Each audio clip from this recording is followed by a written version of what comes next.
Welcome back to the Deep Dive. You know exactly why you're here.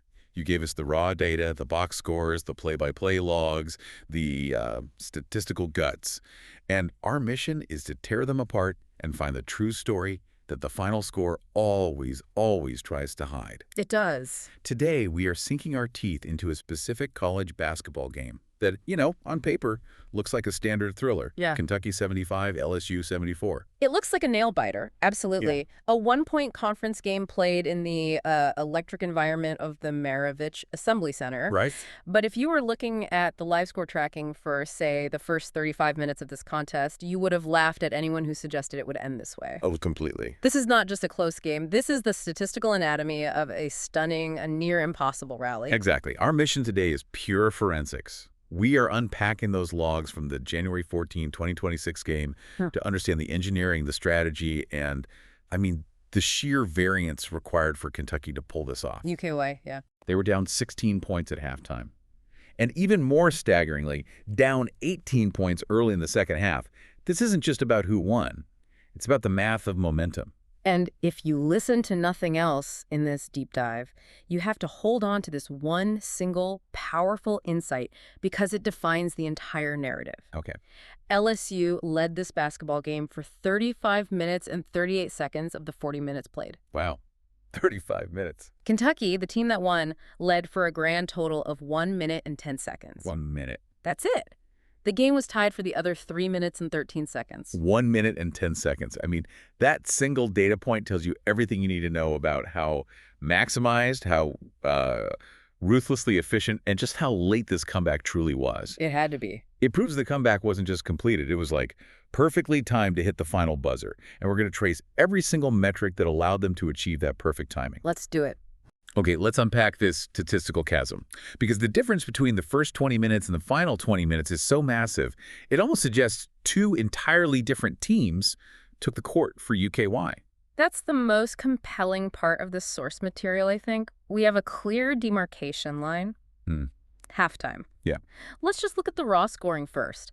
In the first half, UKY was offensively inept. They scored only 22 points. Just 22. They were down 38-22 at the break. Then you look at the second half production, UKY exploded for 53 points. 53. That is an increase of 31 points in the exact same amount of time. An increase of 31 points is not just a jump. No. It's a statistical revolution. It really is. It is. Now, here is why we know this was a UKY transformation and not just an LSU collapse. Right, this is a key distinction. LSU scoring was remarkably consistent. They had 38 points in the first half, which was dominant, but they maintained a very respectable 36 points in the second half. So they didn't just go cold. LSU did not go cold. UKY simply found a way and become exponentially better than LSU's defense could possibly handle.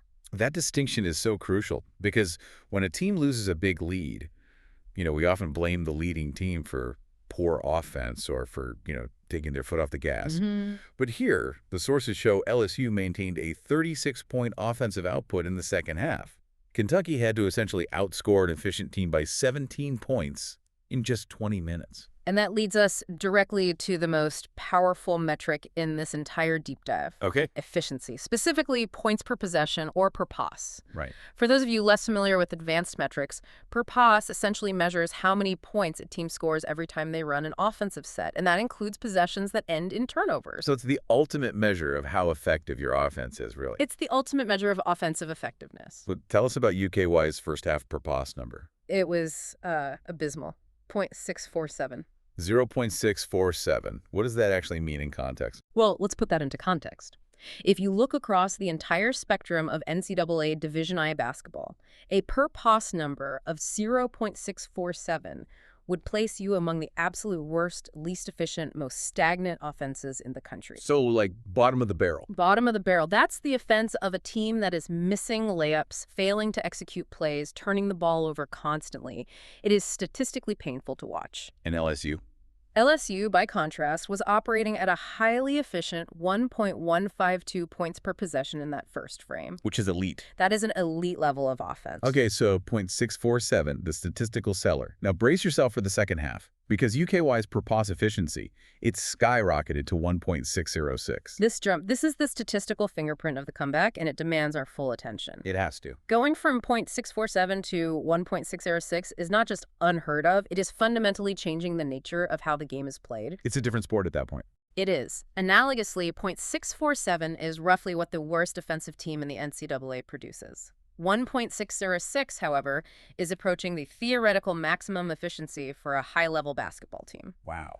You might see an NBA team hit 1.3 or 1.4 on a great night, but 1.606 is the offensive equivalent of playing a perfect, flawless game of execution where nearly every single shot drops or ends in a trip to the free throw line. So we're talking about a team moving from, what, statistical tragedy to statistical perfection in the span of one halftime break. That's a perfect way to put it. So where did that perfect efficiency come from? We have to look at the shooting splits. We do. In the first half, the source material just confirms UKY's complete lack of rhythm. 8 for 30 from the field. 8 for 30. That's a shocking 27% shooting percentage. They were even worse from distance, hitting only 2 out of 12 attempts. That's 17%. Oof. LSU, meanwhile, was having a stellar half. 12 for 25 from the floor, 48%, and a blistering 5 for 10 from 3. That's 50%. So LSU is just executing better shots, faster. Much better. And that sets the stage for the second half's transformation. What did the UKY offense look like when they generated that 1.606 per pass number? It was almost surgical. They shot 17 for 26 from the field, a blistering 65%. 65%. And their three-point shooting was even more, well, impossible. They went 8 for 11. 8 of 11, that's 73%. 73% from 3. That is utterly unsustainable. But in this 120-minute window, it happened. That figure alone is the reason they were able to overcome the deficit so rapidly. That kind of efficiency isn't just winning, it's annihilating. Correct. If a team maintains a 73% three-point percentage, they are scoring so rapidly that no defense in the world can keep up. It forced LSU, despite their otherwise solid 50% overall shooting in the second half. Right. It put them in an impossible position. Yeah. They were matching UKY's offensive output possession for possession, but because UKY was making every key three and was maximizing possessions, LSU's defensive strategy clearly collapsed. The sources show the collapse happened on the defensive end, and it was driven by UKY's completely unexpected offensive explosion. Let's take the listener back to the Maravich Assembly Center for those first 20 minutes. I mean, if you were watching this live, you were convinced this was going to be an absolute blowout. Oh, no question. LSU established immediate separation. The initial runs were just devastating. LSU capitalized on UKY's cold start right out of the gate. We see the very first offensive possessions result in scoring, notably from Sutton, Mark Ewell. He hits back-to-back three-pointers. Right away. One at 18.02 and another at 17.1. So just 2 minutes in, it's 6-0, and Kentucky hasn't even settled down defensively or offensively. That instant Sixville run, built purely on perimeter efficiency from one player, that must have had an immediate psychological impact. UKY was playing uphill from the opening tip. They absolutely were, and the lead just continued to balloon. The sources highlight that by the 11.25 mark, so not even halfway through the first half, LSU had achieved a massive 15-point lead, 18-3. 19-3. And this was capped off by Sutton securing a fast break dunk. That early dominance was a textbook lesson in transition basketball. You capitalize on UKY misses and you convert them into high-percentage looks quickly. And LSU maintained that gap. The largest lead of the half, 16 points, came right at the break, 38-22. That final stretch was critical. LSU didn't let up. No, a Tambier three-pointer just before the buzzer sealed that 16-point margin. UKY went into the locker room facing not just a deficit, but a deep psychological hole stemming from complete offensive failure. And the source material pinpoints that failure precisely. You have to look at the performance of UKY's key starters in those 20 minutes. This is crucial for understanding the stakes. The numbers here are brutal. They really are. Aberdeen Denzel, one of their primary creators, finished the half with 0 points on 0 for 2 shooting. Nothing. Williams, Kamarip, a dynamic guard, also 0 points on 0 for 4 shooting, including 2 missed threes. Also nothing. And Johnson, Jasper, another guard, was equally stifled. 0 points on 0 for 4 shooting. So let me get this straight. 0 points on a collective 0 for 10 shooting from 3 of your starting guards. That's right.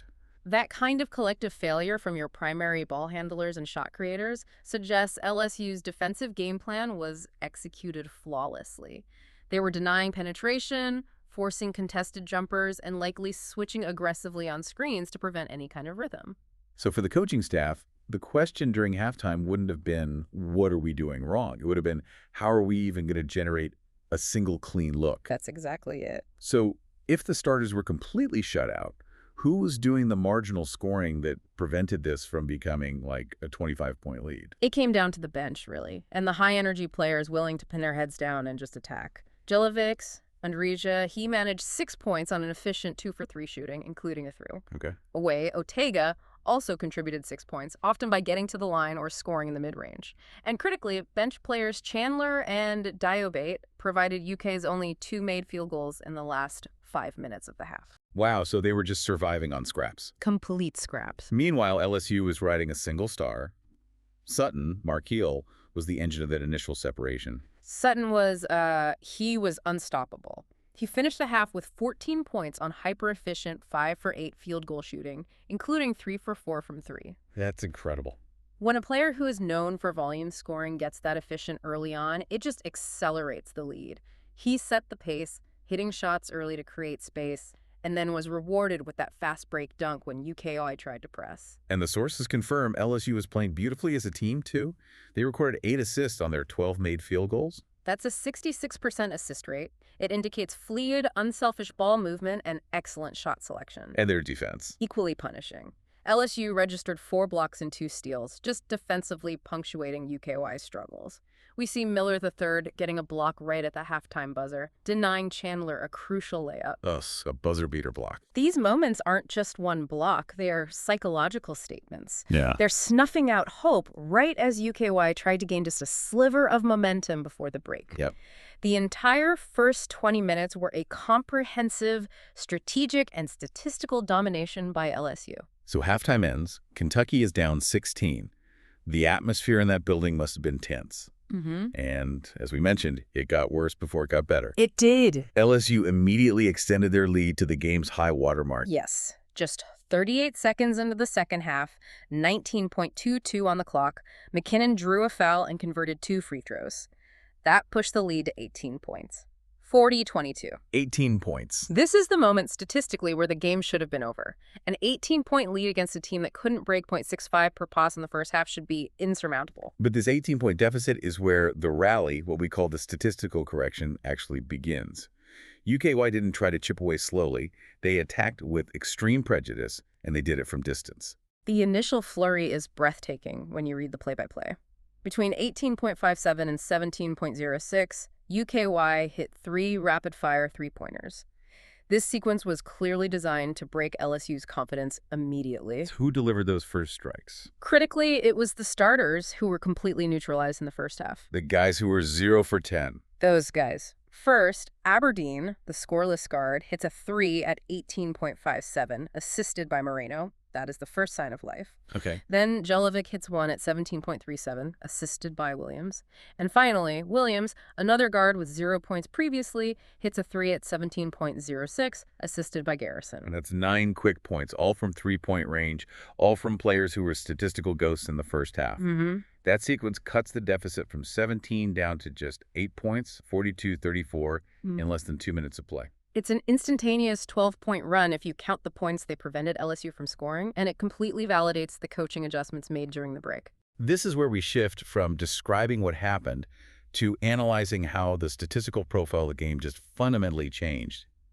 UKY recognized they couldn't just rely on outside shooting to win the game. They had to be more aggressive inside, regardless of how LSU was defending. That's the key adjustment. Let's look at the key second-half metric shifts to see this aggression. Specifically, points in the paint. In the first half, LSU held a slight edge inside, 14-12. In the second half, UKY absolutely dominated the paint, outscoring LSU 14-8. A 6-point swing. This isn't just a slight shift. This indicates UKY made a conscious strategic decision to drive the ball, attack the rim, and force LSU's interior defense to either foul or give up layups. They shifted their philosophy from being a perimeter team that was missing to a driving team that was maximizing contact. And that aggressive driving and demanding of contact, that also fuels another critical metric, fast break points. Exactly. When you force your way to the rim or when you start hitting highly efficient shots, you force the defense to respond quickly, sometimes overcommitting. UKY maximized this. They scored 9 fast break points in the second half. And LSU. A mere 2. Wow. Those transition points are gold in a comeback scenario because they require less offensive execution and often result in high-percentage scoring opportunities. That speed also capitalized on LSU's errors.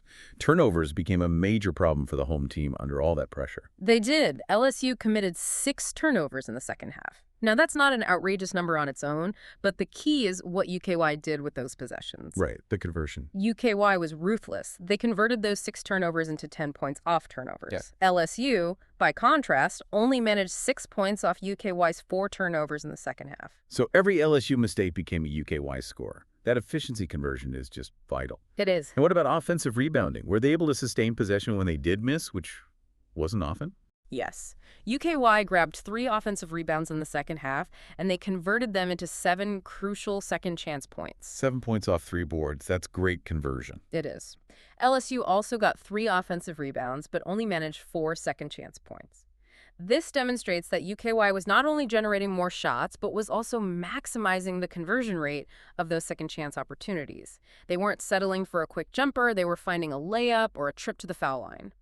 So when we combine the dominant 14-8 paint scoring, the 9 fast break points, and the high conversion rate of turnovers and second chance points, it paints a picture of extreme, high-pressure, aggressive basketball. That's it. This is the structural foundation for that stunning 1.606 per pass number. It is. And the sources show that LSU's depth couldn't counteract this. LSU's bench production increased slightly from 7 points in the first half to 10 in the second. However, UKY starters suddenly came alive, completely eclipsing the LSU starters who are now being neutralized. The aggressive shift by UKY's backcourt meant the game was now being played on UKY's terms, despite the lingering deficit. Yeah. LSU's original blueprint of strong defense and transition offense just couldn't withstand the pressure. A comeback of this magnitude, it isn't just about coaching adjustments, it's about individual players executing under, impossible pressure. For sure. When we look at the box score, we see a handful of UKY players who completely redefine their games between those two 20-minute periods. The turnaround of the Kentucky guard tandem is the most shocking narrative in the sources. The sheer statistical whiplash from failure to perfection highlights the mental fortitude required. Let's start with Otega, who ended the night with 21 points. His statistical split tells the story of escalation. Oh, he had 6 points in the first half on 2 for 6 shooting. He was, surviving. In the second half, he became the explosive finisher UKY needed, scoring 15 points on 4 for 7 shooting, including an extremely efficient 3 for 5 from three-point range and converting 4 of 6 from the free throw line. So his shifts wasn't just about volume, it was about efficiency in the clutch. Exactly. He became the player answering LSU's blows. We know he hit critical three-pointers at 09.43, 05.06, and 04.16. That last one, at 4.16, was particularly massive. It answered an LSU 3 to keep the game within 1 point. If he misses that, the momentum stalls, and LSU probably holds on. He was the steady hand that became the pressure release valve. Yeah. But for sheer statistical absurdity, we have to discuss Aberdeen Denzel. Okay. He finished with 17 total points, and he delivered a statistical feat that is almost impossible to replicate. And as a reminder, Aberdeen was scoreless in the first half. 0 for 2 from the field. He scored all 17 points in the second half. All of them. Think about the mental state required for that. You are statistically irrelevant for 20 minutes. The team is sinking. You've been sitting on the bench, absorbing the coaching staff's adjustments, knowing you personally contributed nothing to the score. To come out and then go 5 for 6 from the field, 2 for 2 from 3, and a perfect 5 for 5 from the free throw line, scoring 17 points without a single turnover in the period that decided the game, that is the definition of performing under extreme duress. It is. He was perfect from the field and the line when it mattered most. He didn't just correct his performance. He elevated it to a level of dominance that few players achieve, even on their best nights. He completely transformed the starting backcourt's output single-handedly. He did. And while the guards provided the fire, Moreno, Malachi, the centerpiece, provided the anchor and, well, the final game-winning strike. Moreno's stat line, 10 points, 8 rebounds, 2 steals, 1 block, is reflective of a high-impact player, even if the numbers don't jump off the page like Aberdeen's 17 points. Right, it's the all-around contribution. His impact was constant and defensive early on. He secured 5 defensive rebounds in the first half, preventing LSU from getting repeated offensive opportunities. And his influence grew defensively in the second half, contributing a key block and those 2 steals. But of course, his legacy for this game is tied to the literal last play. That's right. He hit the final game-winning jumper at 0.00. While the guards fueled the rally, Moreno was the person entrusted with the final, highest leverage shot of the game. That shows you the coaching staff's trust in his clutch composure. We also have to acknowledge Williams, a Camiam, who actually fouled out late with 5 personal fouls total. His score sheet looks quiet at 5 total points. But he contributed 2 vital assists to second-half three-pointers, and crucially, that fast break dunk at the 3.55 mark that gave UKY their first lead of the game. That aggressive driving style, even at the risk of fouling out, was the trade-off. He played without fear, maximizing his impact right up to his exit. That single dunk, putting UKY up 69-68, was a massive symbolic moment. It proved to the team that the comeback was real and achievable, even if he couldn't finish the game on the court. Exactly. Now let's flip to the LSU side, because the heroes of the first half became the ghosts of the second. Let's revisit Sutton Markel. Sutton was the primary threat with 14 points in the first half. In the second half, What do you have? just 2 points. 2. This is a profound defensive adjustment by Kentucky. They clearly prioritized neutralizing him, perhaps running a specific defender to shadow him, denying screens, or switching so quickly that he couldn't get separation for his three-point attempts. Eliminating LSU's primary engine was essential to disrupting their flow.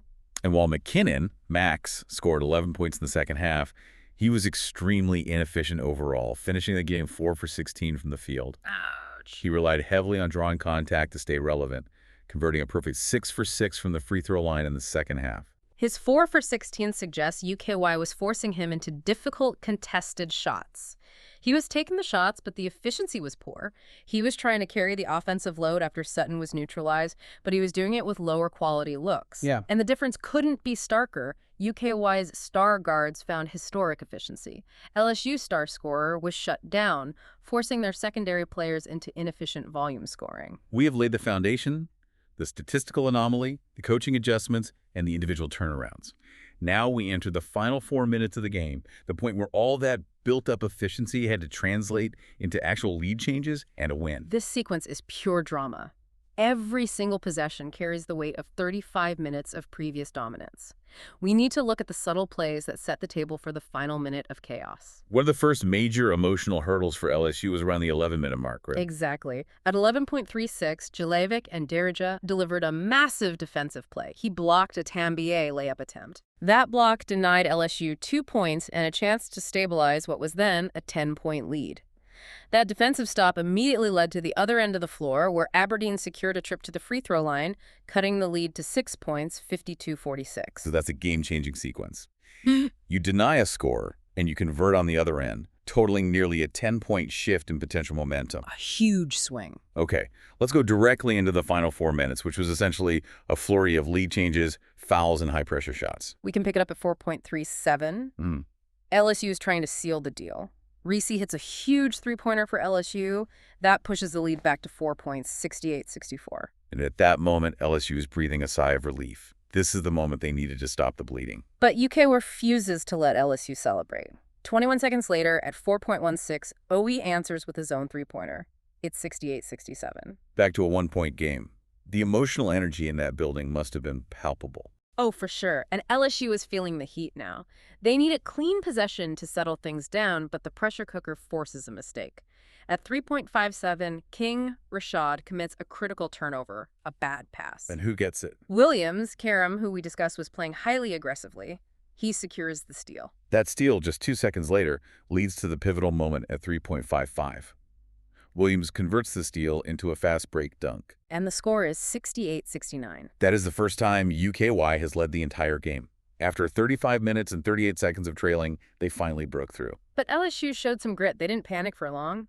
At 3.29, Miller III hits a mid-range jumper. He instantly retakes the lead for LSU, 70-69. It speaks to the resilience of LSU's starters, even as their efficiency dipped. It does. The lead changes continue rapidly. At 2.24, Moreno, the future hero, throws down a dunk, putting UKY back up 70-71. The game is no longer about the first half. It's about trading powerful blows in the paint. And now the game slows down. It moves toward the free throw line. At 1:40, McKinnon converts 2 free throws, first tying the game at 71 and then giving LSU the lead at 72-71 after the second make. Then Chandler splits a pair of free throws at 1.32, Yeah. tying the game again at 72, and the clock starts to tick down into the final high-leverage possessions. At 17 seconds, .17, we reach the sequence that seems like the death knell for the comeback. Yeah. Owie fouls McKinnon, sending him back to the line. McKinnon, who was perfect from the line in the second half, he drains both shots. It's 74-72 LSU. 2-point lead, 17 seconds left. It looks like LSU's finally stabilized the ship. It does. But the chaos wasn't over. With 4 seconds left, Miller III fouls Owie, sending Owie to the line. So he has a chance to tie it. Owie, a great free throw shooter, makes the first one. That cuts the lead to 74-73. But critically, he misses the second free throw. Oh, no. UKY hasn't gotten the lead. LSU grabs the rebound, and UKY is forced to foul immediately. And here comes the ultimate nail-biter sequence. With just 1 second left, Williams Kaming, who was already on 4 fouls, commits his 5th personal foul. He fouls out. He fouls out on Tamba by Pablo, but the ball goes to the free throw line, securing possession for LSU and a chance to seal the game. This is where we pause and just contemplate the pressure.